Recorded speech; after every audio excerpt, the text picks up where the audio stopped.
नमस्कार, मैं हूं आपके साथ गौरव राजेंद्र। बुलेटिन की शुरुआत करते हैं। मुख्यमंत्री नायब सिंह सैनी की अध्यक्षता में हरियाणा इंजीनियरिंग वर्क्स पोर्टल की बैठक हुई, जिसमें पोर्टल के माध्यम से चल रहे इंजीनियरिंग कार्यों की समीक्षा हुई। समयबद्ध और पारदर्शिता के साथ विभिन्न योजनाओं का सही क्रियान्वयन सुनिश्चित करना बैठक का उद्देश्य था और मुख्यमंत्री ने कहा कि विभाग पर समय पर टेंडर से जुड़ी हुई सभी प्रक्रिया पूरी करें, सभी ठेकेदारों को समय पर ऑनलाइन भुगतान सुनिश्चित हो।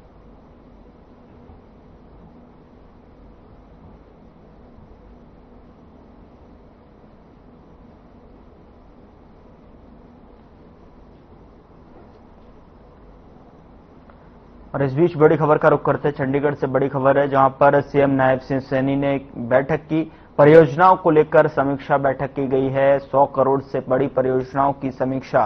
तमाम विभाग के अधिकारी इस बैठक में मौजूद रहे और इससे पहले सीएम ने HEWP को लेकर की समीक्षा। तो बड़ी खबर चंडीगढ़ से, सीएम नायब सिंह सैनी ने बैठक की जिसमें की समीक्षा की गई है। तमाम विभाग के अधिकारी इस बैठक में मौजूद थे और चंडीगढ़ से बड़ी खबर, परियोजनाओं को लेकर समीक्षा की गई है। 100 करोड़ से बड़ी परियोजनाओं की समीक्षा। तमाम विभागों के अधिकारी इस बैठक में मौजूद। इससे पहले भी बैठक सीएम नायब सिंह सैनी ने इसकी समीक्षा की है। बैठक के 100 करोड़ से बड़ी परियोजनाओं की समीक्षा की गई है। तमाम विभाग के अधिकारी इस बैठक में मौजूद थे। HEWP को लेकर भी समीक्षा की गई है।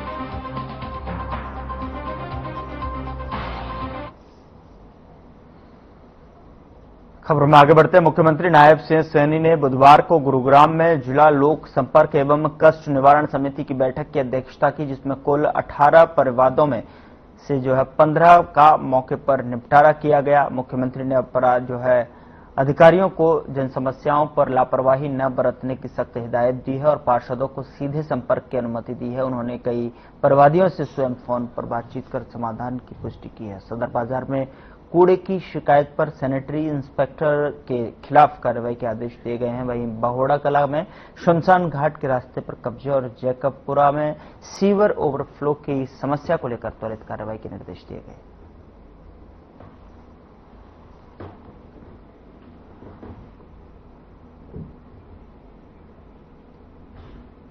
जो हमारे ग्रीवेंस की डिस्ट्रिक्ट की मीटिंग हुई है, इसमें 18 आइटम्स रखी गई थी, 18 परिवार थे, जिसमें से हमने 15 का अभी मौके पे समाधान हुआ है और 3 लंबित रखी है। उसमें क्योंकि एक जैन मंदिर के पास सफाई न होने से और बार बार शिकायत करने के बावजूद भी जो वहां संबंधित सैनिटरी इंस्पेक्टर था उस तरफ ध्यान नहीं दिया, उसके खिलाफ कार्रवाई करने के लिए हमने कहा है। एक बौंड कला में शमशान घाट के रास्ते के ऊपर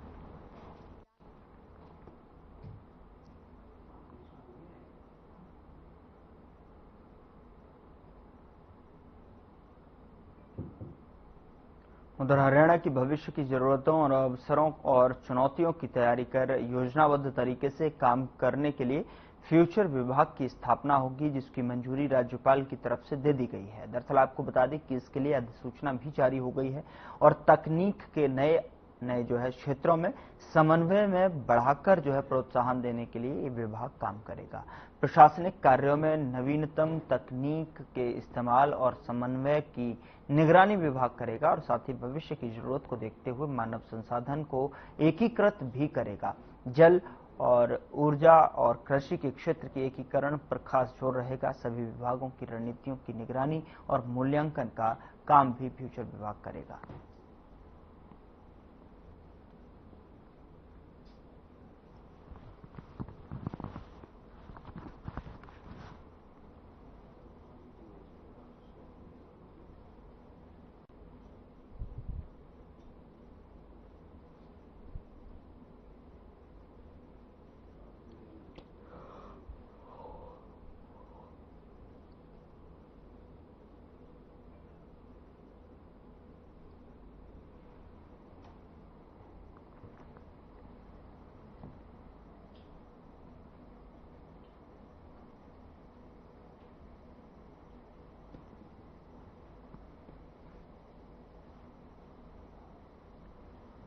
और इस बीच बड़ी खबर का रुख करते हैं। बड़ी खबर चंडीगढ़ से है, जहां पर कल होगी हरियाणा बीजेपी की बैठक।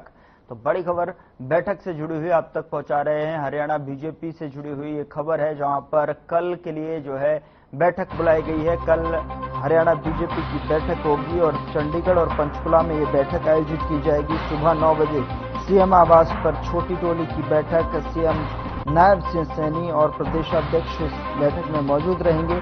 संगठन महामंत्री, तीनों प्रदेश महामंत्री भी मौजूद रहेंगे। 11 बजे पंचकुला में होगी ये अहम बैठक, जहां पर बीजेपी जिला अध्यक्षों, जिला प्रभारियों की बैठक होगी। तो वहीं हरियाणा बीजेपी प्रभारी सतीश पुनिया भी इस बैठक में मौजूद होंगे। तो वहीं 2 बजे यहां पर मन की बात प्रांत टोली की जो है बैठक होनी है 2 बजे। तो ये बैठक का ब्यौरा कल के लिए हम आप तक पहुंचा रहे हैं, जहां पर चंडीगढ़ से इस वक्त की बड़ी और महत्वपूर्ण जानकारी सामने निकल कर आ रही है। कल हरियाणा बीजेपी की बैठक होगी। तो ये बैठक है कल के लिए। जो बैठकों का समय है वो हमने आप तक पहुंचाया। सुबह 9 बजे सीएम आवास पर छोटी टोली की बैठक, उसके बाद 11 बजे पंचकुला में बैठक होगी, फिर उसके बाद 2 बजे होगी मन की बात प्रांत की टोली की बैठक।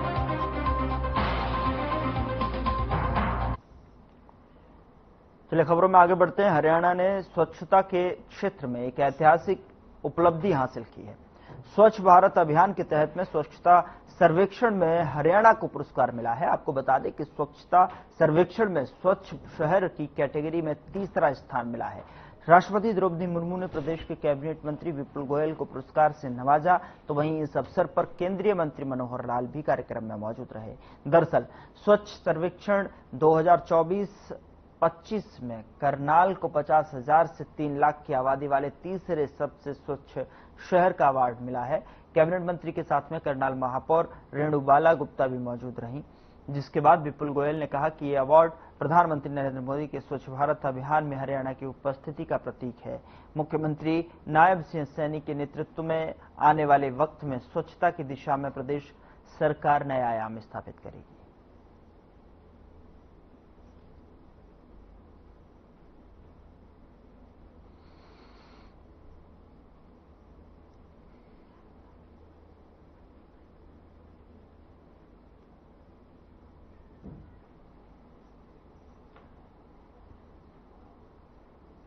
उधर हरियाणा की स्वास्थ्य मंत्री आरती सिंह राव 2 दिवसीय महेंद्रगढ़ जिले के दौरे पर हैं। तो वहीं आज उन्होंने नारनौल का दौरा किया और इस दौरान उन्होंने नसीबपुर गांव स्थित शहीद राव तुलाराम की समाधि पर जो है पुष्प अर्पित किए और जिसके बाद उन्होंने नारनौल के साथ कोरियाबास गांव में बन रहे मेडिकल कॉलेज का भी निरीक्षण किया है। तो वहीं उन्होंने कहा कि उनका प्रयास है कि इसी साल मेडिकल कॉलेज में डॉक्टरों की जो है पढ़ाई हो लेकर जो है क्लासें शुरू कर दी जाएंगी। उन्होंने कहा कि हरियाणा स्टाफ सिलेक्शन बोर्ड की वैकेंसी को लेकर कार्रवाई शुरू कर दी गई और जल्द ही नियुक्तियों का काम भी जो है शुरू हो जाएगा। साथ ही उन्होंने कहा कि मेडिकल कॉलेज के बाहर पिछले कई दिनों से गांव कोरियाबास के लोगों द्वारा इसके नाम बदल जाने को लेकर धरना दिया जा रहा है। धरने पर बैठे लोगों की मांग है कि इस मेडिकल कॉलेज का नाम शहीद राव तुलाराम के नाम पर किया जाए, जबकि हरियाणा सरकार ने इस मेडिकल कॉलेज का नाम चवन ऋषि के नाम पर रखा है।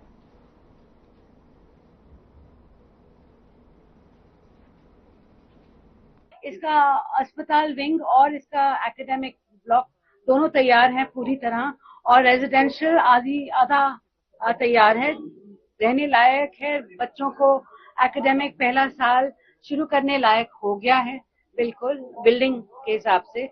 हमारे पास आज के दिन प्रॉब्लम ये है कि हम एडवर्टाइज कर रहे हैं, हमारे जो स्टाफ जो यहाँ पे आनी है वो आएगी, हरियाणा स्टाफ सिलेक्शन बोर्ड करेगा और वो रेगुलर होंगे। और वो जैसा आप सभी जानते हैं कि उनको थोड़ा वक्त लगता है सब कुछ हिसाब किताब से करने के लिए, तो उन्होंने 8 महीने मांगे हैं हमसे। उस बात को भी अब 2 महीने हो गए हैं, तो उन्होंने कहा 8 महीने लगेंगे हमें रेगुलर डॉक्टर लगाने के लिए। तो तब तक अगर हम पहला साल शुरू करना चाहते हैं यहाँ पे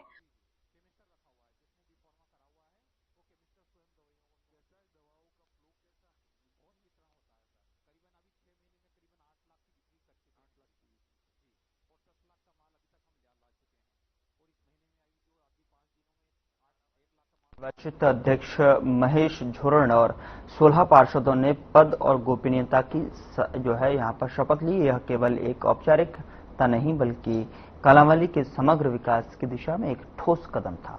शपथ समारोह न केवल राजनीतिक संकल्प का प्रतीक बना बल्कि विकास की गूंज बनकर शहरवासियों में आशा और उम्मीद की किरणें भी जगा गया। बता दें कि सिरसा की सांसद कुमारी सैलजा और कालांवाली के विधायक शिषपाल केहरवाला ने न सिर्फ अपनी उपस्थिति से माहौल गर्मामय बनाया बल्कि दोनों जनप्रतिनिधियों ने नगर पालिका को अपने अपने सांसद और विधायक कोटे से 50-50 लाख रुपए देने की घोषणा की है, जिससे कालांवाली के भविष्य की नींव को और भी मजबूत कर दिया है। सांसद कुमारी सैलजा ने कहा कि कालांवाली का विकास कांग्रेस पार्टी की प्राथमिकता में है।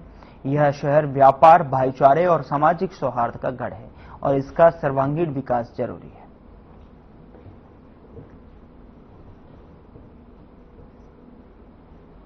जो नव निर्वाचित हमारी टीम है, महेश जी प्रधान बने हैं और सभी जो हमारे सदस्यगण हैं, सबको हम बधाई देंगे। इनकी मेहनत रंग लाई और हमारे उन सभी साथियों को जिन्होंने इनके साथ कंधे से कंधा मिलाकर लोगों से बीच में जमीन पर जाकर संपर्क किया, उन सबको हम बधाई देंगे। पूरी टीम ने काम किया। शिषपाल जी और मैं सबको दिल से बधाई देना चाहते हैं और आज के दिन जब शपथ ली है तो हम इनको पूरा सहयोग देंगे। जहां आज शपथ ग्रहण समारोह में बहन शैलजा जी आए, उनका धन्यवाद करता हूं और महेश जी और पूरी टीम को बधाई और शुभकामनाएं देता हूं कि वो अच्छे से कालांवाली के काम करेंगे। और उसमें जो बहन जी ने जो आश्वासन दिलाया है शैलजा जी ने कि हम लोग एज ए सहयोगी पूरा सहयोग देंगे, और उन्होंने जिस प्रकार से आज जैसे ही शपथ ग्रहण हुई है और 50 लाख रुपए का पहला तोहफा कालांवाली को दिया है, इसके लिए मैं उनका तहे दिल से धन्यवाद करता हूं। और यही एक जो कमिटमेंट होती है एक नेता की, एक अपने जो इलाके के लिए यही होती है। और मैं भी बहन जी ने जो सहयोग दिया इसके लिए धन्यवाद।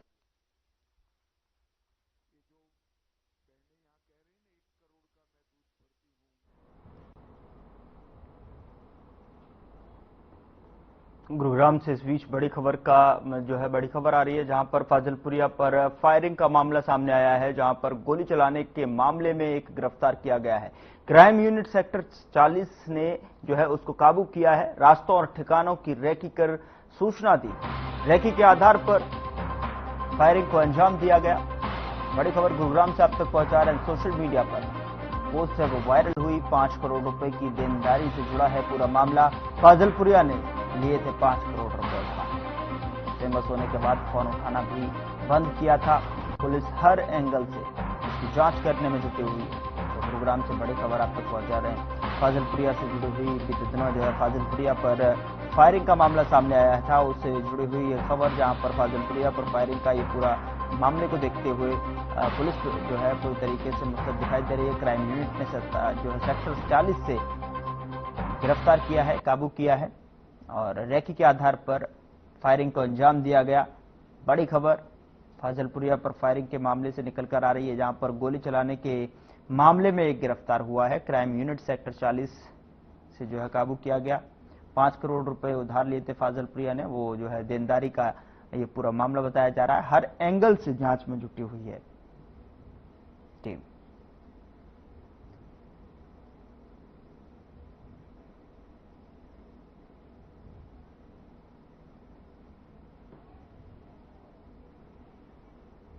इसमें 14 जुलाई 2025 को लेट इवनिंग आवर्स में एक इंफॉर्मेशन गुरुग्राम पुलिस को आई थी कि एसके रोड पे एक फायरिंग इंसिडेंट हुआ है, जिस पर कि गुरुग्राम पुलिस की अलग अलग टीमें स्पॉट पर पहुंची थी।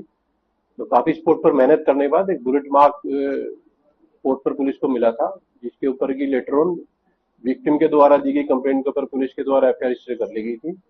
एफआईआर रजिस्टर करने के बाद इसमें घटना के कुछ ही घंटों के बाद में जो वारदात में गाड़ी प्रयोग हुई थी, आरोपी के द्वारा जो प्रयोग हुई थी, उसको पुलिस के द्वारा रिकवर कर लिया गया था। लेटर में इसमें फर्दर डेवलपमेंट ये है कि कल इसमें गुरुग्राम पुलिस की क्राइम ब्रांच सेक्टर 40 की टीम के द्वारा फर्दर इन्वेस्टिगेशन करते हुए एक एक्यूज को इसमें अरेस्ट किया गया है। जो अरेस्ट किया गया एक्यूज है उसकी पहचान विशाल के रूप में हुई है। यहाँ रुक रहे एक छोटे से ब्रेक के लिए। ब्रेक के उस पार खबरों का सिलसिला लगातार जारी है।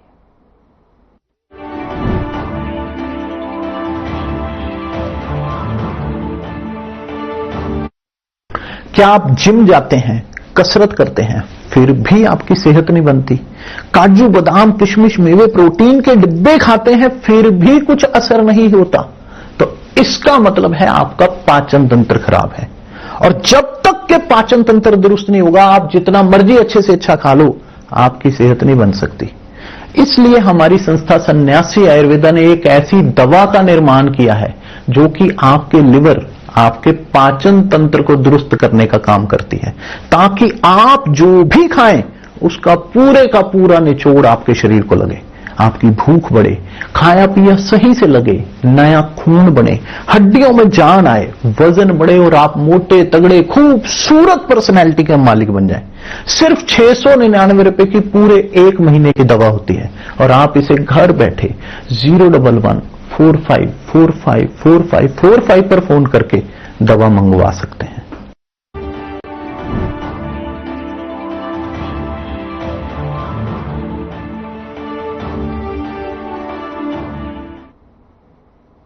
ब्रेक के बाद स्वागत है आपका। खबरों में आगे बढ़ते हैं। इंडियन नेशनल लोकदल के राष्ट्रीय अध्यक्ष और वरिष्ठ नेता अभय सिंह चौटाला को धमकी मिलने की घटना पर पूरे प्रदेश भर में तीखी प्रतिक्रिया सामने आ रही है। तो वहीं आपको बता दें कि इसी कड़ी में कालांवाली हलके से इनेलो के वरिष्ठ नेता और हलका प्रधान जसविंदर सिंह बिंदु ने इस घटना की कड़े शब्दों में निंदा की। उन्होंने कहा कि यह घटना न केवल निंदनीय है बल्कि पूरे लोकतंत्र के लिए खतरे की घंटी है। उन्होंने कहा कि एक बड़े जननेता जिनका राजनीतिक कद हरियाणा की राजनीति में बहुत ऊंचा है, तो वहीं उन्हें इस तरह से धमकी मिलना बहुत ही दुर्भाग्यपूर्ण और चिंता का विषय है। इससे आम जनमानस के भीतर भी असुरक्षा की भावना पैदा होती है।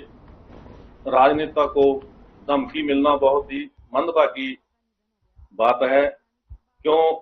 जो मान के चलो विपक्ष में रहता है, उन्होंने सदा ही न्याय दिलाने के लिए लोगों को के साथ उनको जाना पड़ता है और ऐसे लोगों को धमकी आना बहुत ही गलत बात है। और धमकी भी उन्होंने नफे सिंह राठी का नाम लेके जोड़ी है, जो और भी गलत बात है। क्यों? उस केस की पैरवाई अभय सिंह चौटाला जी कर रहे हैं।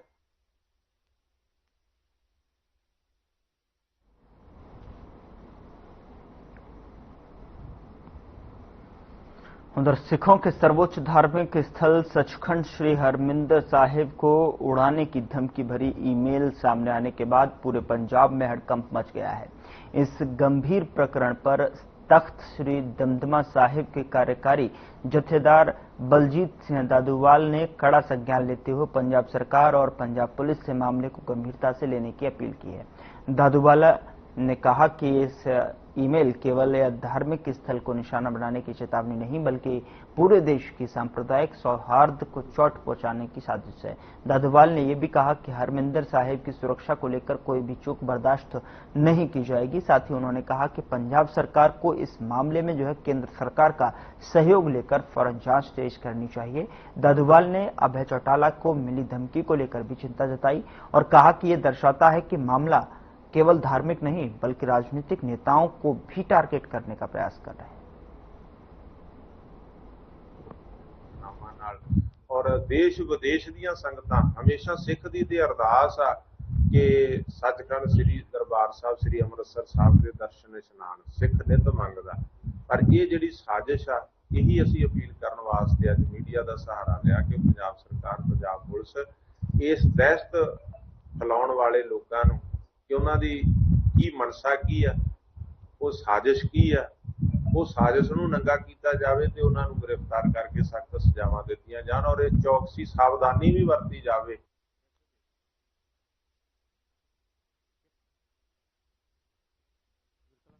इंद्री के गांव खेड़ी मानसिंह के पास नहर में एक लड़की का शव मिलने से सनसनी फैल गई और सुबह के समय जब ग्रामीण नहर के किनारे घूम रहे थे तो वहां पर उन्होंने नहर में एक शव को आते देखा। तो वहीं ग्रामीणों ने तुरंत इसकी सूचना पुलिस और गोताखोर टीम को दी। तो वहीं मौके पर पहुंची पुलिस ने मामले दर्ज करते हुए जांच शुरू कर दी। हालांकि देखते ही देखते घटनास्थल पर लोगों का जमावड़ा लग गया। गौरतलब है कि कल 2 लड़कियों के नहर में डूबने का मामला भी सामने आया था, जिसके चलते यह अंदेशा लगाया जा रहा है कि यह शव उन्हीं लड़कियों में से किसी एक का हो सकता है। इस मामले में जानकारी देते हुए जांच अधिकारी चरण सिंह ने भी बताया कि उन्हें सूचना मिली थी कि खेड़ा मानसिंह के पास एक शव तैरता हुआ जा रहा है। मौके पर आकर गोताखोरों की मदद से शव को बाहर निकालकर कल्पना चावला मोर्चरी हाउस भिजवाया जा रहा है।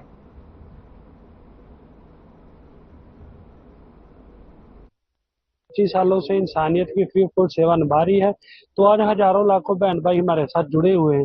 तो कोई भी नहर किनारे बेलदार भाई है, किसान है, लकड़ी चुगने वाला हो, कोई घास काटने वाला हो, या आप जैसे पत्रकार भाई हो, किसी को भी नहर के अंदर कुछ भी नजर आता है, चाहे वो गऊ डूब रही हो, चाहे कोई डेड बॉडी, तो लोग फोन करते हैं। तो हम भी फिर मौके पर पहुंचे और आज भी खेड़ी मान सिंह के जो नौजवान थे उनके द्वारा काफी कॉलिंग की गई थी। खेड़ी मान सिंह नहर पुल के पास कोई डेड बॉडी है लेडीज की, मौके पे जाओ आप। मैं जैसे ही मौके पे पहुंचा तो देखा डेड बॉडी की वैन नहर के किनारे गोताखोर प्रगट सिंह है, उन्होंने साइड में लगा के उसको रोक रखा है और उसकी अभी तक शनाख्त नहीं हो पाई है। उसके बाजू पे गुड्डू और दिल छपा हुआ है और बाएं हाथ में काले रंग का डोरा है, जामुनी कलर का उसमें सूट डाला हुआ है और अभी नाम पता उसका मालूम नहीं हुआ है। नहर से निकाल के इसको मर्जी हाउस में रखा जाएगा शनाख्त के लिए। जैसे शनाख्त होगी नियमानुसार कार्रवाई की जाएगी। कितनी पुरानी डेड बॉडी लग रही है? डेड बॉडी ये 5 से 6 दिन पुरानी है और इसकी उम्र करीब 24-25 साल है। अलग से थानों में इतला कर दी है? हाँ, पीछे जमुनानगर की तरफ से पानी आया हुआ है, उधर से 2-3 बच्चियां गुम हैं, उनके परिवारजनों को मैसेज भी कर दिया, फोटो भी डाल दी है। एक की तरफ से तो मैसेज आ गया। उधर 26 और 27 जुलाई को होने वाली सीईटी की परीक्षाओं को लेकर हरियाणा सरकार ने सभी व्यवस्थाएं पूरी कर ली हैं। यहां तक कि इस परीक्षा के लिए परीक्षार्थियों को ले जाने और लाने की व्यवस्था हरियाणा राज्य परिवहन को सौंपी गई है और उस व्यवस्था को भी पूरा कर लिया गया है। महेंद्रगढ़ जिले में इन परीक्षाओं के दौरान 550 बसों की आवश्यकता पड़ेगी।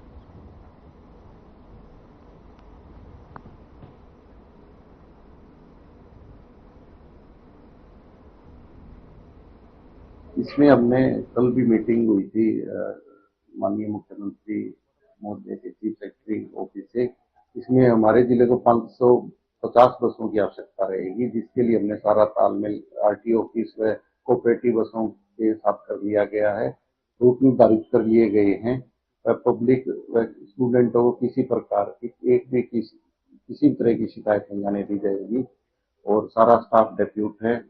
पूरे स्टाफ की ड्यूटी लगा दी गई है और इसके लिए हमने अपने नोडल अधिकारी बना दिए गए हैं और रूट निर्धारित कर लिए गए हैं और हमने अपना होमवर्क कर लिया। किसी भी पेपर देने वाले स्टूडेंट को किसी तरह की शिकायत नहीं है।